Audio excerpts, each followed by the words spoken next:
Hello साथियों, welcome back. स्वागत है आपका आज की क्लास में। और आज हम इस क्लास में शुरू करेंगे हमारा टीचिंग मॉडल का लास्ट टीचिंग मॉडल, जो है इंक्वायरी ट्रेनिंग मॉडल। प्रक्षा, प्रशिक्षण, प्रतिमान या प्रारूप, आप इसे कह सकते हैं। इंक्वायरी तो समझते होंगे ना आप। इंक्वायरी का मतलब होता है पूछताछ। इंक्वायरी का मतलब होता है पूछताछ। कोई भी चीज़ की पूछताछ इंक्वायरी होती है। कोई भी चीज़ की जो इंक्वायरी है वो पूछताछ होती है। अब जैसे मान लो मुझे कोई भी कंटेंट्स को पूछना है, जैसे सर ने कुछ पढ़ाया और मुझे पूछना है कि सर ये ऐसा कैसा हुआ, सर थोड़ा समझाना। अब आपको पता है बच्चे तो है ना, बचपन से जिज्ञासु होते हैं, बहुत इंक्यूजिटिव होते हैं। नेचर उनका ऐसा होता है, क्या, क्यों, कब, कैसे, कहाँ। एक पॉइंट भी लिखी गई मतलब 7 सर्वेंट्स ऑफ मैन, कि इंसान के 7 नौकर।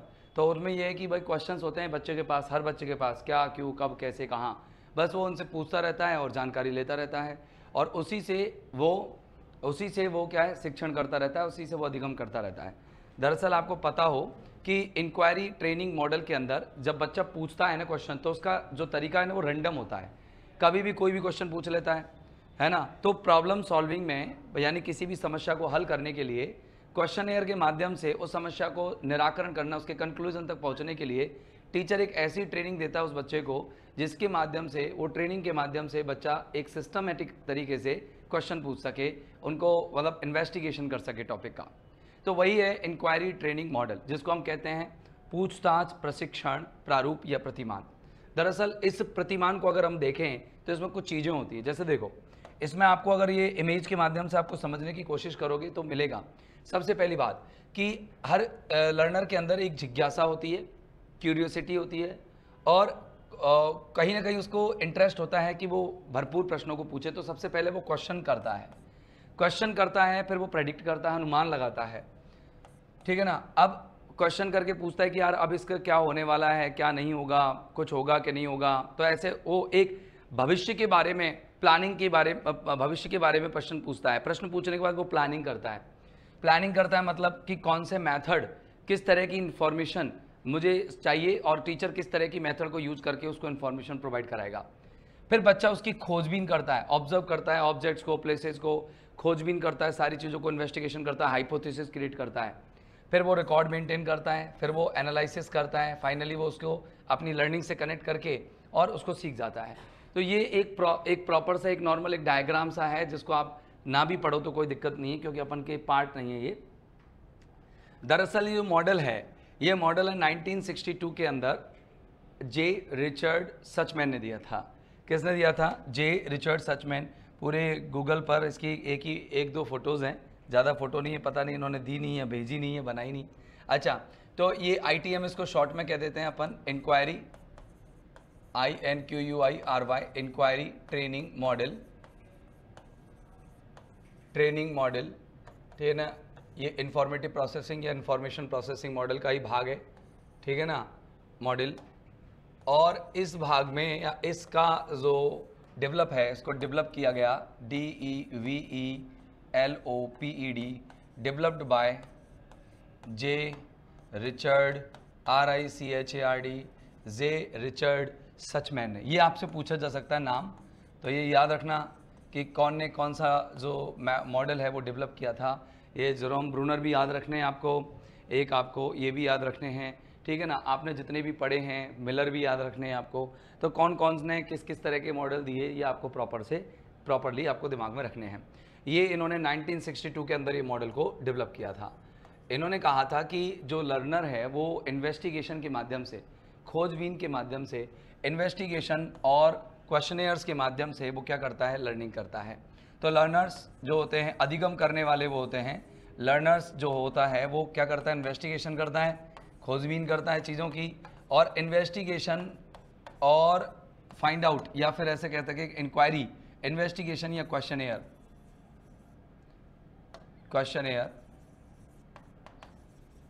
के माध्यम से क्या करता है वो, कि इन्वेस्टिगेशन और क्वेश्चनेयर के माध्यम से वो क्या करता है, अपनी नॉलेज या लर्निंग करता है। अब इस लर्निंग का खास एम क्या है भाई साहब, कि पहली बात तो क्रिएटिव थिंकिंग आएगी बच्चे के अंदर, हाइपोथेटिकल हो जाएगा, डेटा कलेक्शन होगा कि नहीं होगा? अरे यस और नो। पहले क्या होगा, पहले तो मतलब एक बच्चे को इंकरेजमेंट मिलेगा, प्रोत्साहन मिलेगा कि मुझे करना क्या है। जैसे मान लो मैं आपको कोई टॉपिक दूं, मैंने कहा चलो अपन इंक्वायरी ट्रेनिंग मॉडल पढ़ेंगे, तो सबसे पहला क्वेश्चन आपका आएगा सर ये इंक्वायरी ट्रेनिंग मॉडल होता क्या है, सबसे पहले आएगा। तो आपका एक क्वेश्चन आया कि सर ये क्या होता है, तो ये क्वेश्चन के माध्यम से फिर मैं उसका रिप्लाई करने लगा। फिर मैंने कहा चलो तुम सोचो क्या होगा, मैंने कहा चलो शब्दों को मीनिंग करो। आपने कहा इंक्वायरी, फिर ट्रेनिंग, फिर मॉडल, फिर आप दिमाग लगाओ सर इसमें इसका मतलब पूछताछ होती है और पूछताछ में टीचर ट्रेनिंग देता है। अच्छा, तो ये आप एक एक चीज़ को आप क्लियर करोगे। तो देखो इसके अंदर डेटा एनालिसिस या डेटा कलेक्शन से लेकर के डेटा कलेक्शन करना, हाइपोथेसिस करना, हाइपोथेसिस के अलावा आप जब कंक्लूजन तक पहुंचते हैं पूरी प्रोसेस इसके अंदर रहती है। अब टीचर क्या काम करता है, कंक्लूजन। देखो टीचर का काम क्या है इसमें, टीचर एक फैसिलिटेटर का काम करता है, बस उसको कंटेंट्स देता है या फिर हम कहते हैं कि मतलब टॉपिक देता है जिस पर बच्चे को इंक्वायरी करनी है, वो टॉपिक देता है। तो टीचर एक फैसिलिटेटर के रूप में काम करता है, teacher as a facilitator. Teacher इसमें एक फैसिलिटेटर होता है और कोई काम नहीं करता। Teacher as a facilitator teacher एक फैसिलिटेटर होता है। दूसरी बात, टीचर ठीक है फैसिलिटेटर है, मान लिया कि टीचर एक सुविधा देता है, पूरी प्रोसेस, पूरी प्रक्रिया ये स्टूडेंट सेंटर्ड होती है, लर्नर सेंटर्ड या स्टूडेंट सेंटर्ड होती है, विद्यार्थियों से पूरी तरह से केंद्रित रहती है, विद्यार्थी इसमें एक्टिव रोल प्ले करते हैं। टीचर तो इसमें सुविधाएं देता है, बस आपको जानकारी दे देगा, जो आप पूछोगे उनकी जानकारी दे देगा, और ज़्यादातर तो बच्चों से ही कहेगा कि तुम इसको इन्वेस्टिगेट खुद करो। तो चलो ये नॉर्मल मैंने आपको आइडिया दिया इसका। अब अपन इसको देखते हैं कि मॉडल है क्या दरअसल। तो इसको रिचर्ड सचमैन ने 1962 में डेवलप किया था। इसको प्रमोट किया, ये प्रमोट करता है द आर्ट ऑफ इंक्वायरी। मतलब ये ध्यान रखना कि आर्ट ऑफ इंक्वायरी को प्रमोट करने वाला वैसे तो समझ में आ जाएगा, इंक्वायरी न पूछ करके वो इन्वेस्टिगेशन पूछेगा आपसे, या फाइंड आउट पूछेगा, या फिर ऐसे पूछेगा आपसे कि डिस्कवरी टाइप की, डिस्कवरी होती है इसके अंदर, खोज होती है डेटा की, है ना। तो ये आपको याद रखना, कला होती है ये किसकी, इंक्वायरी की। It teaches student a process of inquiry. ये इसमें क्या होता है, विद्यार्थी को ट्रेन कर दिया जाता है टीचर के द्वारा, प्रैक्टिस दे दे के, ड्रिल दे दे करके, कि आपको किस तरीके की प्रोसेस में इंक्वायरी करनी है, पूछताछ का प्रोसेस, पूछताछ की प्रक्रिया क्या होगी। इससे स्टूडेंट को मदद मिलती है कि वो अपनी प्रोसेस स्किल को और भाषा की जो जांच पड़ताल वो करते हैं भाषा के लिए, इंक्वायरी ऑफ लैंग्वेज, मतलब लैंग्वेज ऑफ इंक्वायरी, वो उनको सेट कर सकते हैं। कई बार क्या होता है, लर्नर के दिमाग में लैंग्वेज सेट नहीं होती कि मैं पूछूं तो इसे पूछूं कैसे। बच्चे के दिमाग में क्वेश्चन तो है लेकिन उसको पूछना नहीं आता, तो टीचर उसको ये ट्रेनिंग देता है कि किस तरह की लैंग्वेज यूज करके वो उसमें इंक्वायरी ट्रेनिंग मॉडल को एक्टिवेट कर सकते हैं, बना सकते हैं। दरअसल इसके की फीचर्स क्या है, तो की फीचर्स आप इसके देख लीजिएगा एक बार। देखो पहली बात ये आपको दिमाग में सेट रखना है कि की फीचर इसका प्रॉब्लम सेंटर्ड अप्रोच है। मतलब इसके अंदर एक प्रॉब्लम रेज होती है, समस्या आती है, टॉपिक कह दो उसे, और उस समस्या का निराकरण, उस समस्या का जो सॉल्यूशन है वो प्रश्नों के माध्यम से किया जाता है। प्रॉब्लम सॉल्विंग, ये प्रॉब्लम सेंटर्ड है, मतलब ये समस्या केंद्रित होती है, सबसे बड़ी बात।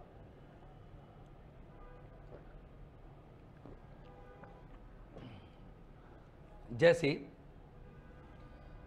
अगर मैं मैथमेटिक्स पढ़ा रहा हूं और मैं कहूं कि सर ये 2 + 3 = 5, बच्चा कहेगा सर क्यों और हाउ, कैसे, वाई एंड हाउ। तो ये क्वेश्चंस को पूछने का जो प्रॉब्लम है, ये मतलब इसमें एक प्रॉब्लम दे दी, अपन जब प्रॉब्लम करते हैं मैथमेटिक्स में, इंग्लिश में, मैंने एक टेंस दे दिया, एक टेंस में रिक्त स्थान दे दिया, ब्लैंक दे दिया, और मैंने पूछा कि भाई इसमें टेंस कौन सा आएगा।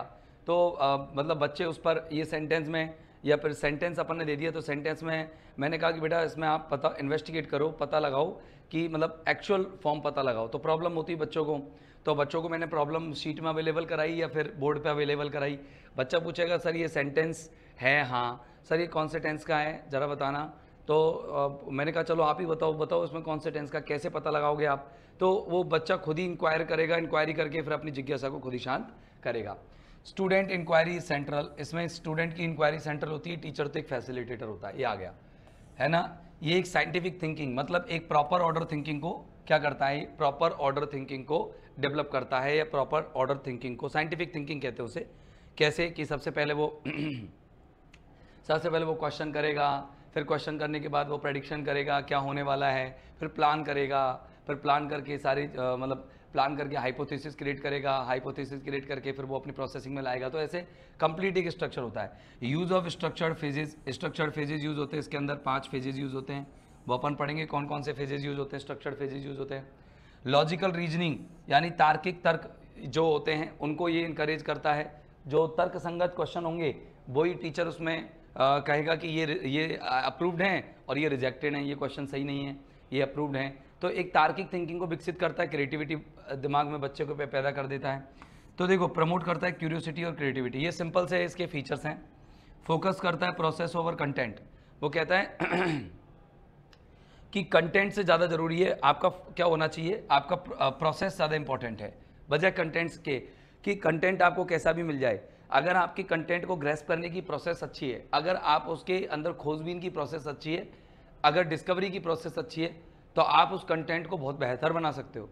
अच्छा आज अपन जितने भी कंटेंट्स पढ़ते हैं वो सब अपन बना बनाए हैं तो पढ़ते हैं, या कोई आज की बुक बनती है तो भी वो कहीं ना कहीं से कॉपी होती है, या फिर उसको ट्रांसलेट किया जाता है, अपनी सोच उसके अंदर पुट की जाती है। लेकिन अगर सबसे पहला कंटेंट किसी ने बनाया होगा, सबसे पहला कंटेंट्स अगर किसी ने बनाया होगा, अगर इंक्वायरी मॉडल को जनरेट करने वाले सचमैन थे, तो सचमैन ने क्या किया होगा? सचमैन ने कहीं से कॉपी पेस्ट नहीं किया होगा, सचमैन ने क्या किया होगा? सोचा होगा, प्रोसेस में लाई होगी चीज़ें। कंटेंट्स उनके पास अवेलेबल नहीं था, लेकिन उन्होंने प्रोसेस किया होगा चीज़ों को। तो बस बच्चों के अंदर वही चीज़ डेवलप करनी होती है।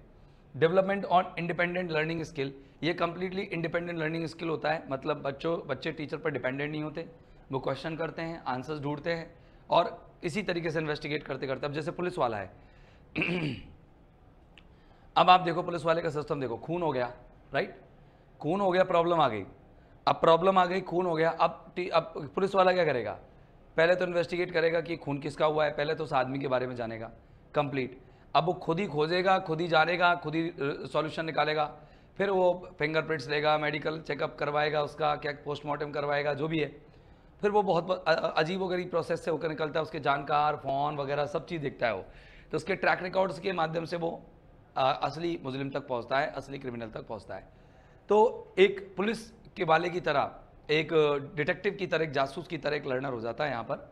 आगे देखो डेवलपमेंट ऑफ इंडिपेंडेंट लर्निंग, ये इंडिपेंडेंट लर्निंग होती है, इसमें किसी पर आधारित नहीं होता, वो इंटरेक्टिव एंड कोलैबोरेटिव होती है। देखो इंटरेक्टिव का मतलब होता है कि लर्नर या तो टीचर से इंटरेक्ट करके उनको क्वेश्चंस को जानता है, राइट, क्वेश्चन करता है, या फिर अपनी कोलैबोरेटिव मतलब अपने साथी समूह से, पीयर ग्रुप से उन क्वेश्चंस को करता है। अब मतलब दो तरीके से होता है, एक तो टीचर से इंटरेक्शन से होता है और एक अपने साथी समूह में होता है। तो ऐसे करके ये की फीचर्स हैं इसके। तो पहले प्रॉब्लम सेंटर्ड होता है, इसमें ये स्टूडेंट इंक्वायरी सेंट्रल होती है, फिर टीचर एक फैसिलिटेटर होता है, क्रिएटिव थिंकिंग, साइंटिफिक थिंकिंग, इसके अलावा ये स्ट्रक्चर्ड फेज होते हैं, ठीक है, लॉजिकल रीजनिंग होती है इसके अंदर, क्यूरियोसिटी एंड क्रिएटिविटी होती है, development of independent learning skills होते हैं, इंटरेक्टिव एंड कोलैबोरेटिव होता है। कुल मिलाकर के ये सारी प्रोसेस इसके अंदर थी। ओहो हो, चलो कोई बात नहीं। साइंटिफिक ऑब्जेक्टिव्स क्या है? ये थोड़ा सा फॉन्ट गड़बड़ हो गया, कोई बात नहीं, मैं इसको सही करवा दूंगा। तो देखो साइंटिफिक अगर अपन बोले ऑब्जेक्टिव्स क्या है, तो पहली बात तो इसका उद्देश्य यही है कि प्रोसेस स्किल को डेवलप करना, बच्चों की क्रिएटिविटी इंक्वायरी बढ़ाना, ये ऑटोनॉमी स्वायत्तता लर्निंग में, मतलब स्वायत्तता मतलब बच्चे खुद पर डिपेंडेंट हो, इंडिपेंडेंट लर्निंग को बढ़ाना, ठीक है ना। इसका अगला काम है टू डेवलप, विकसित करना। क्या विकसित करना? अमंग स्टूडेंट्स, विद्यार्थियों के बीच में, क्या students the ability to tolerate ambiguity, students the ability to tolerate, कि वो सहन कर सके, TOLERAT टॉलरेट एम्बिग्यूटी, कि वो एम्बिग्यूटी को सहन कर सके, मतलब जो अस्पष्टता होती है किसी भी चीज़ में उसको सहन करके उसका फाइंड आउट कर सके, उसकी प्रॉब्लम को सॉल्व कर सके। तो कई बार आपको पता है हर कंटेंट में, अब जैसे मान लो आपको इंक्वायरी ट्रेनिंग मॉडल मैंने पढ़ाना शुरू किया तो आपको सारी चीज़ें क्लियर थोड़ी थी, अब पढ़ाते पढ़ाते क्लियर हो रही है, अब पढ़ा रहा हूँ तो क्लियर हो रही है। अगर आप ये खुद ही क्वेश्चन करके क्लियर करते हैं, अच्छा ये क्या होता है, जैसे कैसे, क्या इसके लक्षण होते हैं, इसके क्या ऑब्जेक्टिव्स होते हैं, आप खुद ही सर्च करते, एक एक चीज़ को सर्च करते, बस मैं तो एक फैसिलिटी देता, अच्छा आप उसको कंटेंट्स देखना चाह रहे हो, ये लो ये कंटेंट्स हो सकते हैं इसके, ठीक है ना। आप इनमें देखो, इनमें से कौन कौन से इसके ऑब्जेक्टिव्स हो सकते हैं, बच्चा खुद ही ऑब्जेक्टिव्स फाइंड आउट करेगा।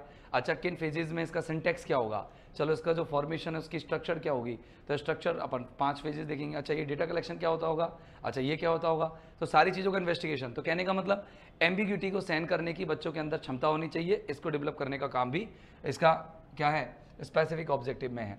तो टू मेक द स्टूडेंट, ये क्या करता है, विद्यार्थियों को क्या करता है, मेक द स्टूडेंट्स अंडरस्टैंड, वो ये सोचता है कि विद्यार्थी समझ जाए, अंडरस्टैंड द टेंटेटिव नेचर, अस्थायी टेंटेटिव नेचर किसका, लर्निंग का, टेंटेटिव नेचर ऑफ लर्निंग, कि विद्यार्थी ये सीख जाए कि अधिगम का नेचर जो होता है वो टेंटेटिव होता है, मतलब टेम्परेरी होता है, बार बार चेंज हो जाता है। नेचर अधिगम हमेशा जीवन भर चलता रहता है और उसका अलग अलग पहलुओं में चलता है, तो ये बदल जाता है। तो ये इनका काम होता है स्पेसिफिक ऑब्जेक्टिव्स। अब इसका देखो, अब अपन इसके सेटअप पढ़ रहे हैं, तो सेटअप में सबसे पहला सेटअप होता है फोकस, कि इसका फोकस किस चीज़ पर होता है। तो देखो इसका फोकस होता है कि बच्चों के अंदर थिंकिंग एबिलिटी को बढ़ाना, ये तो सबसे बड़ी बात है, क्रिएटिव थिंकिंग कह सकते हैं अपन। और एक होता है कि एक कंक्लूजन बेस्ड फैक्ट्स को तैयार करना, कि भाई ऐसे फैक्ट्स होने चाहिए जिनका कोई निष्कर्ष भी निकले। ऐसे नहीं कि भाई आपने फैक्ट इकट्ठे कर लिए लेकिन उसका कोई कंक्लूजन नहीं, उसके फाइनल रिजल्ट तक नहीं अपन पहुंच सकते, है ना। इससे बाद इसमें बच्चों के क्या दिमाग में फ्लुएंसी आ जाती है और स्पीकिंग में फ्लुएंसी आ जाती है। भाई साहब जितने लोग सोचने की बात है ना, सोचने की, बच्चों की सोच ही तब डेवलप होगी जब आप उनको सोचने के लिए मौका दोगे। अगला है मोर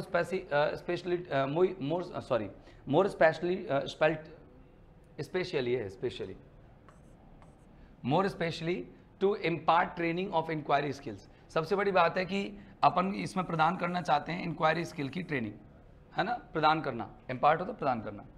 अगली है साहब, यहाँ पर अपन बात करें सिंटैक्स का। सिंटैक्स क्या है, तो सिंटैक्स का मतलब है सबसे पहले प्रॉब्लम्स आप फेस करो, फिर आप डेटा की गैदरिंग करो वेरिफिकेशन के लिए, फिर आप डेटा की गैदरिंग कर रहे हो एक्सपेरिमेंटेशन के लिए, फिर फॉर्मुलेटिंग रूल्स ऑफ एक्सपेक्टेशन, और फिर एनालिसिस करना है इंक्वायरी प्रोसेस का।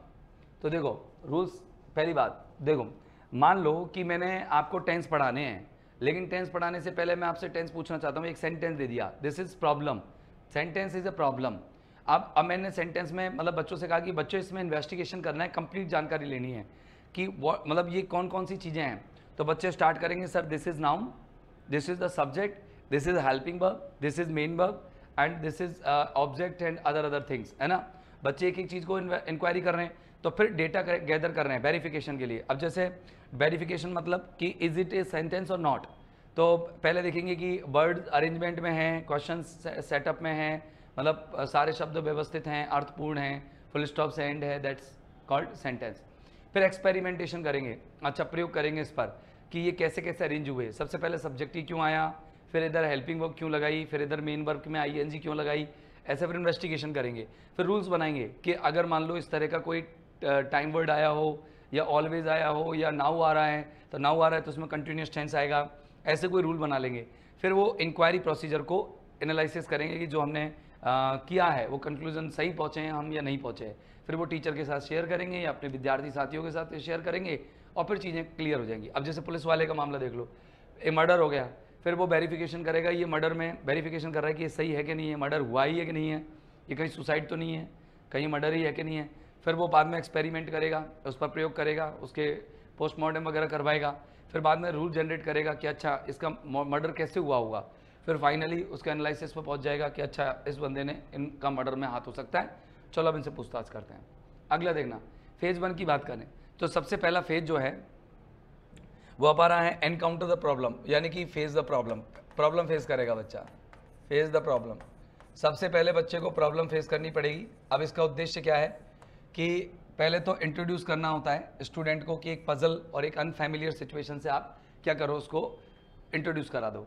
फिर टीचर का रोल क्या है, इसमें इवेंट प्रेजेंट कर देता है, वो प्रदर्शनी कर देता है, सिचुएशन विदाउट एक्सप्लेनेशन, और ऐसी व्याख्या बिना एक सिचुएशन पैदा कर देता है।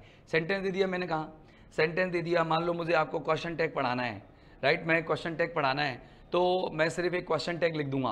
अब क्वेश्चन टैग लिख करके एक सेंटेंस लिख दिया और सेंटेंस लिख दिया मैंने, और लास्ट में एक सेंटेंस के पीछे क्वेश्चन टैग बना दिया। अब बच्चे पूछेंगे सर ये क्वेश्चन टैग क्या है, ये कैसे आया, कहाँ से आया, इसमें ये चीज़ें क्यों यूज़ हुई, बस। तो वो टीचर ने तो एक इवेंट प्रेजेंट की, फैसिलिटेट किया, मतलब आप सिर्फ एक प्रॉप देने वाले हो, प्रॉम्प्ट देने वाले हो। आगे देखो स्टूडेंट का रोल क्या है, वो पूरी सिचुएशन को ऑब्जर्व करेगा और उस पर आश्चर्य करेगा या इन्वेस्टिगेट करना शुरू कर देगा, इन्वेस्टिगेशन शुरू कर देगा। ये अब अगला है डेटा गैदरिंग। डेटा गैदरिंग होती है वेरीफाइंग द प्रॉब्लम, प्रॉब्लम को वेरीफाई करना। दरअसल ये सब कुछ सिंटेक्स के अंदर चल रहा है, ये सब कुछ स्ट्रक्चर के अंदर चल रहा है, सिंटेक्स के अंदर चल रहा है। फोकस तो हो ही गया, सिंटेक्स अब इसके बाद इससे स्टूडेंट गैदर करता है इन्फॉर्मेशन को ये समझने के लिए कि सिचुएशन है क्या, सिचुएशन है क्या, ये क्वेश्चन टैग है। अच्छा, encourage students to ask yes and no questions. अब आप ये इस तरह से आप यस एंड नो क्वेश्चंस भी पूछ सकते हैं इसके अंदर। यस एंड नो क्वेश्चंस में मतलब आपको पता है कि आप क्या करते हैं, आप मॉडल तैयार कर लेते हैं, करते नहीं करते कि ये यस वाले हैं ये नो वाले हैं, है ना, है कि नहीं है, अरे हाँ है ना, कर लेते हैं ना। तो देखो इसके बाद में रिलेटेड टू द प्रॉब्लम से संबंधित एक यस टेबल बना लेते हैं, नो टेबल बना लेते हैं। स्टूडेंट का रोल क्या है, वो आस्क क्लियर पूछता है, स्पेसिफिक क्वेश्चंस करता है, गैदर करता है, रिलेवेंट फैक्ट्स को और कन्फ्यूजन्स को एलिमिनेट करने लगता है। जो चीज़ उसके काम की है वो उनको क्या करता है, वेरीफाई करता है कि ये मेरे काम की चीज़ें। अब जैसे मैंने 4 सेंटेंस दे दिए क्वेश्चन टैग के, 4 सेंटेंस में वो करेगा, मतलब 3 क्वेश्चन टैग के दिए, एक नहीं दिया, तो वो हटाने का काम करेगा, ये क्वेश्चन टैग का नहीं है। अब मैं 3 क्वेश्चन टैग वाले हैं इन पर काम करता हूँ कि सर ये क्वेश्चन टैग सर ने बनाए कैसे, ये बने कैसे, ये क्वेश्चन टैग होते क्या है और क्यों लगे हैं सेंटेंस के पीछे। तो इस चीज़ का वो डेटा इकट्ठा कर रहा है। फिर एक्सपेरिमेंट करता है, वो इन्वेस्टिगेट करना शुरू कर देता है प्रॉब्लम को डेटा इकट्ठा करके, ठीक है ना, एडिशनल डेटा इकट्ठा करता है अपने एक्सपेरिमेंट्स के माध्यम से और फर्दर क्वेश्चनिंग के माध्यम से। आगे क्वेश्चन करता है, यार ये ऐसे कैसे होता है, इसमें पहले हेल्पिंग वर्ब क्यों लगा रखी, सब में हेल्पिंग वर्ब लगा रखी पहले, फिर बाद में सब्जेक्ट कहाँ से आया, ये प्रोनाउन कैसे आया, ये उल्टा क्यों कर रखा है, कोई नेगेटिव बना रखा है तो कोई पॉजिटिव बना रखा है, ऐसा क्यों कर रखा है। Help guide experiments and clarify questions, teacher इसमें एक्सपेरिमेंट्स के लिए गाइड करता है कि आप ऐसे करना एक्सपेरिमेंट, देखो इसमें क्या क्या डिफरेंट दिख रहा है। फिर वो उनको क्लैरिफाई करता है क्वेश्चंस को कि अच्छा तुम्हारे ये प्रश्न है सर, अच्छा ये हेल्पिंग वर्ब क्यों आई है, कि दादा एक क्वेश्चन होता है तो क्वेश्चन में सबसे पहले हेल्पिंग वर्ब ही आती है। तो ऐसे वो उनके क्वेश्चंस का जवाब दे रहा है ना। स्टूडेंट का रोल क्या है, हाइपोथेसिस को रिफाइन करना, जो उन्होंने सोचा है उसको क्लियर करना। अगली चीज़ छोटे छोटे एक्सपेरिमेंट्स को करना और या फिर डीपर क्वेश्चंस को पूछना, गहरे प्रश्नों को पूछना। टीचर से पूछ सकते हैं, अपने साथी समूह से पूछ सकते हैं। फिर वो फॉर्मुलेशन करता है, क्या एक्सप्लेनेशन का रूल्स बना देता है। स्टूडेंट कलेक्ट कर जो एनालाइज करता है, फिर कलेक्टेड डेटा को और प्रपोज करता है लॉजिकल एक्सप्लेनेशन, मतलब एक अच्छे से रूल्स बनाता है, अच्छे से हाइपोथेसिस क्रिएट करता है। वो ये टीचर क्या करता है, रिफ्लेक्शन यानी स्वचिंतन को प्रोत्साहन देता है कि तुम चिंतन करो, तुलना करो अपने विचारों के बीच में और फिर सिंथेसिस करो, अपने विचारों को क्रिएट करो, एक साथ सेट करो, सबको जोड़ो।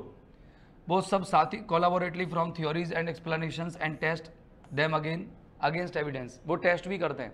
टीचर टेस्ट भी, मतलब जो बच्चे खुद अपने आप का टेस्ट करते हैं कि हाँ सर 1-2 और क्वेश्चन तो देखो हम इस तरह के बना सकते हैं क्या, तो सर 1-2 क्वेश्चन और देते हैं, फिर वो उसी तरह का बना के दिखाते हैं कि जैसे सर आपने 3 क्वेश्चन दिए ना, हम भी उस तरह का बना सकते हैं। बच्चा इतना इन्वेस्टिगेशन कर लेता है उस चीज़ में कि वो उसको पता लग जाता है, फॉर्मुलेशन खुद ही कर लेता है। अब अगर वो गलत निकलता है तो टीचर उसको फिर से प्रैक्टिस देता है, तो वो टाइम कंज्यूमिंग बहुत है।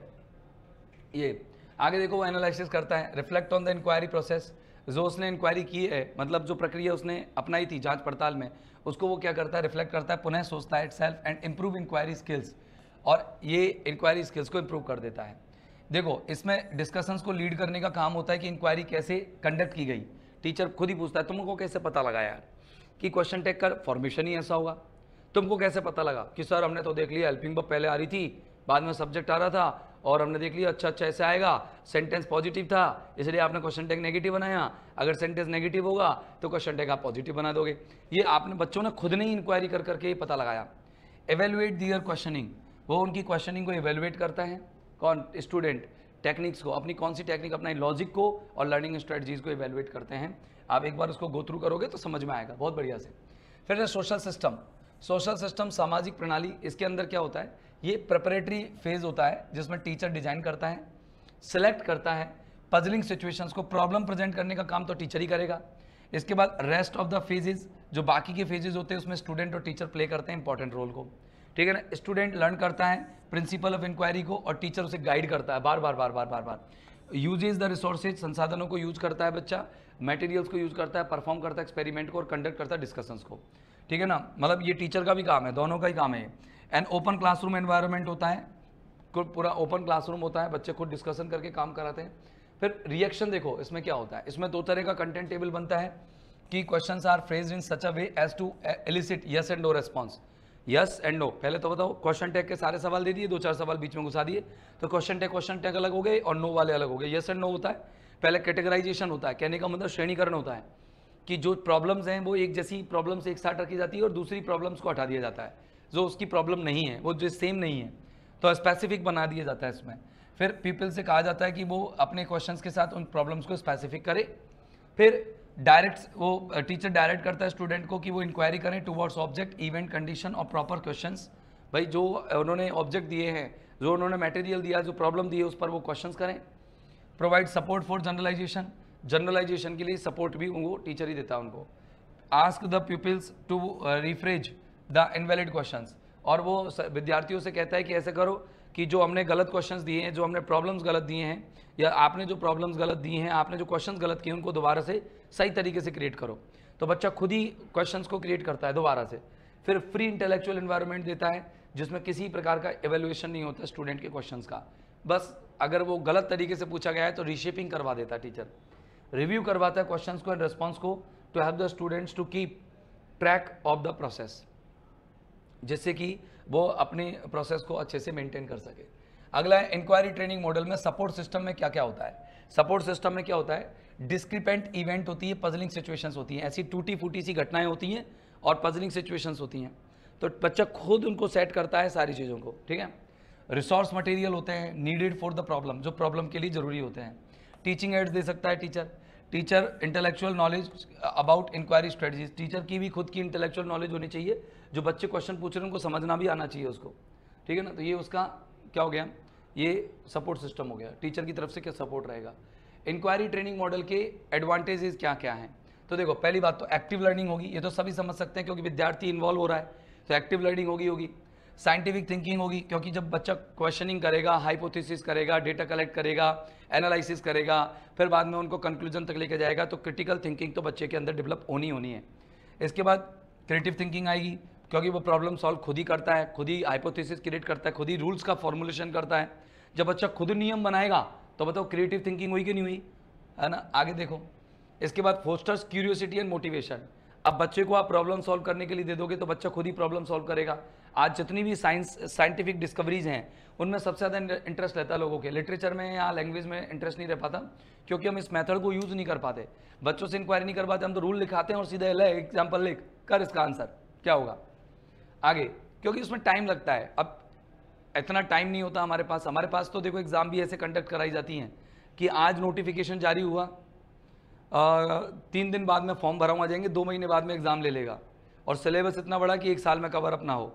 तो खुद जो एग्ज़ाम्स कंडक्ट कराते हैं जो लोग, उन डिपार्टमेंट्स को खुद को नहीं पता कि सिलेबस कितने समय में कवर अप किया जा सकता है, तो प्रॉब्लम तो उनको होती है। अब उस स्थिति में टीचर अगर इस तरह की मॉडल्स और टेक्निक्स को यूज़ करके पढ़ाए तो मुझे नहीं लगता कि सिलेबस पूरा हो पाएगा, एग्जामिन और जो एग्ज़ाम के जो उद्देश्य होते हैं उनके खत्म हो जाएंगे, कोई लेना देना नहीं है। तो एग्ज़ाम्स आजकल जो डिपार्टमेंट है, जो एडमिनिस्ट्रेशन है, वो भी अलग तरीके से एग्ज़ाम्स कंडक्ट कराता है। तो जिज्ञासा और मोटिवेशन को क्रिएट करती है भाई, पजलिंग प्रॉब्लम्स आती है, ये क्यूरियोसिटी को इंक्रीज कर देती है, मोटिवेशन भी आता है, आंतरिक मोटिवेशन आता है विद्यार्थी के अंदर। इंडिपेंडेंट लर्निंग स्किल्स, क्योंकि विद्यार्थी खुद से ही खोज कर रहा है, खुद से ही पता लगा रहा है, खुद से ही सोल्यूशन निकाल रहा है। कोलाबोरेशन और कम्युनिकेशन भी बनता है, क्योंकि क्लास में पीयर ग्रुप के साथ सपोर्ट लेता है, वो टीचर के साथ सपोर्ट लेता है, इंटरेक्टिव बनती है क्लास। और क्वेश्चन जो स्किल होता है बच्चे का वो मीनिंगफुल बन जाता है, लॉजिकल बन जाता है, सिक्वेंशियल बन जाता है, बच्चा सिस्टमेटिकली क्वेश्चन सीखना चाहता है, कैसे करने चाहिए, लॉजिकल तरीके से कैसे प्रश्न करने चाहिए, इलॉजिकल तरीके से। अब बच्चे कई बार ऐसे बेवकूफ़ी भरे प्रश्न करते हैं, पागल सा ऐसे प्रश्न कर हट बैठ, और कई बार अरे यार कितना गजब का क्वेश्चन किया है, ठीक है। तो वो बच्चे के जो फ्रेम तैयार हो जाता है क्वेश्चन का, इससे रियल वर्ल्ड एप्लीकेशन हो जाता है, बच्चा डायरेक्टली इस चीज़ को एप्लीकेबल करता है रियल लाइफ में। जब वो क्वेश्चन करना, प्रॉब्लम सॉल्व, अपने जीवन में कई सारी समस्याएं आती हैं, तो ये व्यवहार में भी परिवर्तन आ जाता है इससे, सामाजिक व्यवहार, व्यक्तिगत व्यवहार, क्योंकि जब क्लास के अंदर वो प्रॉब्लम सॉल्व करने के लिए खुद क्वेश्चन कर रहा है, खुद प्रॉब्लम सॉल्व कर रहा है, तो ठीक वैसे ही प्रकार वो अपने जीवन में भी उसी तरह से प्रॉब्लम्स को सॉल्व कर पाएगा। फ्लेक्सिबल है, अडेप्टेबल है ना, अलग अलग सब्जेक्ट्स में, science, social studies, environment, education वगैरह सब में काम आती है। फिर डीपन कर देती है कॉन्सेप्चुअल अंडरस्टैंडिंग को, क्योंकि बच्चा जब चीज़ों को रिजेक्ट करने लगता है, एक जैसी चीज़ों को स्पेसिफिक करने लगता है, तो बच्चे के अंदर एक पावर जागृत होती है, कॉन्सेप्चुअल अंडरस्टैंडिंग, कि वो सेम चीज़ों में कॉन्सेप्ट क्रिएट करने लगता है। तो कॉन्सेप्ट लर्निंग मॉडल आपने सुना ना, कॉन्सेप्ट वाला जो मॉडल है, कि आप कॉन्सेप्ट में यस और नो टेबल जो आप सेट करते हैं तो वो यहाँ पर क्रिएट हो जाती है, वो यहाँ पर उसकी पावर जनरेट हो जाती है। अब अगर लिमिटेशंस की बात करें तो पहली बात तो टाइम को बहुत ख़राब करेगी। इंक्वायरी बेस्ड लेसन जो है सिग्निफिकेंटली मोर टाइम रहते हैं जैसे ट्रेडिशनल टीचिंग की बजाय, सबसे ज़्यादा। फिर स्किल टीचर की ज़रूरत होती है इसमें, क्योंकि टीचर ऐसे प्रॉप दे, ऐसे उसको प्रॉब्लम्स दे और उनको मैनेज करे, क्योंकि फैसिलिटेट करने के बाद उनको कंट्रोलर भी होता है टीचर। कंट्रोलर कैसे, मतलब बच्चे गलत तरीके से प्रश्न कर दे, रीफ्रेजिंग देता है, उनको डांटता नहीं है, बल्कि डांटने की बजाय उनको हिंट्स देता है, लेकिन उनकी सपोर्ट करता है, वो सपोर्टिव मॉडल है। है कि नहीं सपोर्टिव मॉडल? तो देखो आगे, teachers must be highly trend होने चाहिए जिससे कि इंक्वायरी को विदाउट गिविंग अवे आंसर्स, बिना आंसर्स दिए, क्योंकि कई टीचर ऐसे होता है तो फिर नहीं है मैं दे रहा हूँ हट, ऐसे करके आंसर देने लग जाते हैं। And to manage open ended questions effectively, और वो ओपन एंडेड क्वेश्चंस को बहुत अच्छे से मैनेज कर ले। Difficult for large scales, large classes, ये बड़ी बड़ी क्लासेस में बहुत मुश्किल होता है, ग्रुप डिस्कशन नहीं हो पाते, एक्सपेरिमेंट्स नहीं हो पाते, शोरगुल होगा, बहुत ज़्यादा हल्ला होगा। आगे देखो, not suitable for all students, क्योंकि जो बच्चे छोटे होते हैं वो उनके अंदर इस तरह का स्किल नहीं होता है, ना तो वो उनके अंदर क्यूरियोसिटी होती है, ना कॉन्फिडेंस होता है, इंक्वायरी स्किल्स भी, कहीं वो अपने आप को फ्रस्ट्रेट महसूस करने लग जाए कि वो तो सामने वाला तो प्रश्न पूछ रहा है, मैं तो प्रश्न ही नहीं पूछ पा रहा, बच्चा क्या घबरा जाता है। आगे देखो, may cause confusion and misconception, कई बार बच्चों की जो इंक्वायरी है वो उसको गलत जगह पर लीड करके ले जाती है। अब अगर प्रॉपर गाइडेंस नहीं देगा टीचर तो स्टूडेंट इनकरेक्ट कंक्लूजन पर पहुंच सकता है और बहुत मिसकॉन्सेप्शंस क्रिएट कर सकता है। रिसोर्स इंटेंसिव, तो मतलब ये क्या है, इसमें मटेरियल चाहिए, टाइम चाहिए प्रिपरेशन के लिए, ऑफन स्पेशलाइजेशन चाहिए, स्पेशलाइज इक्विपमेंट चाहिए, स्पेशली साइंस बेस्ड इंक्वायरीज में। लैंग्वेज में तो कुछ ऐसे ज़्यादा नहीं चाहिए, लैंग्वेज में आप इंक्वायरी बेस्ड अपनाओगे तो बहुत आसानी से आप कंटेंट्स को डिलीवर कर सकते हो। अगला देखो, असेसमेंट चैलेंजेस आते हैं, क्योंकि असेसमेंट नहीं हो पा रहा है, बच्चा खुद से सीख रहा है, इंडिपेंडेंट लर्निंग कर रहा है, तो असेसमेंट बड़ा मुश्किल हो जाता है। ट्रेडिशनल एग्जाम्स जो हैं वो एक्यूरेटली मेजर नहीं कर पाती, traditional exams may not accurately measure the deep learning और स्किल डेवलप्ड थ्रू इंक्वायरी। कि अगर मान लो ट्रेडिशनल अपन एग्जाम्स लेते हैं परंपरागत तरीके से, जैसे क्वेश्चन पेपर मॉडल पर, तो बच्चे का इंक्वायरी का यहाँ पता नहीं लग पाता, मतलब कि ये जो इंक्वायरी ट्रेनिंग हमारी सही हुई है कि नहीं हुई है, बच्चे ने कंटेंट्स तक ढंग से पहुंचा है कि नहीं पहुंचा, बस वो थियोरेटिकली नहीं लिख पाएगा, ऑब्जेक्टिवली नहीं लिख पाएगा, बस वो चीज़ों को ढूंढने में लगा, क्वेश्चन नहीं कर पाएगा। तो आगे देखो, मतलब जो ट्रेडिशनल मेथड है हमारे एग्जाम्स के, तो वो उनको नहीं फॉलो कर पाएगा। मतलब हमारे यहाँ प्रैक्टिकल एग्जाम्स कम होते हैं, ट्रेडिशनल एग्जाम ज़्यादा होते हैं। लेस इफेक्टिव है रोट लर्निंग के लिए, मतलब नॉट आइडियल है for topics that inquire memorisation, जैसे ग्रामर के नियमों के लिए ये इंपॉर्टेंट नहीं रहता, सूत्रों के लिए मैथमेटिक्स में उसके लिए फॉर्मेशन बड़ी मुश्किल हो जाएगी, कैसे आई ये प्रॉब्लम, तो सूत्र ही होते हैं, है ना, a+b का होल स्क्वायर नहीं आया बच्चे के दिमाग में, क्या आएगा सर, ठीक है ना, तो बड़ी दिक्कत हो जाती है, तो उसको रटना ही पड़ता है। तो जो बच्चे इंक्वायरी मॉडल में फंस जाते हैं वो रटने की प्रॉब्लम जो है उनको आती है बहुत ज़्यादा। तो दोस्तों मैं समझता हूँ कि इंक्वायरी मॉडल आपको समझ में आया होगा। थैंक यू वेरी मच, फिर मिलते हैं अगले एपिसोड में, और कोऑपरेटिव लर्निंग के साथ मिलेंगे, और इसके बाद हमारा एक टॉपिक और रहेगा, फिर बाकी का अपना जो ग्रेड फर्स्ट का सिलेबस है वो कंप्लीट है। Thank you very much, bye bye.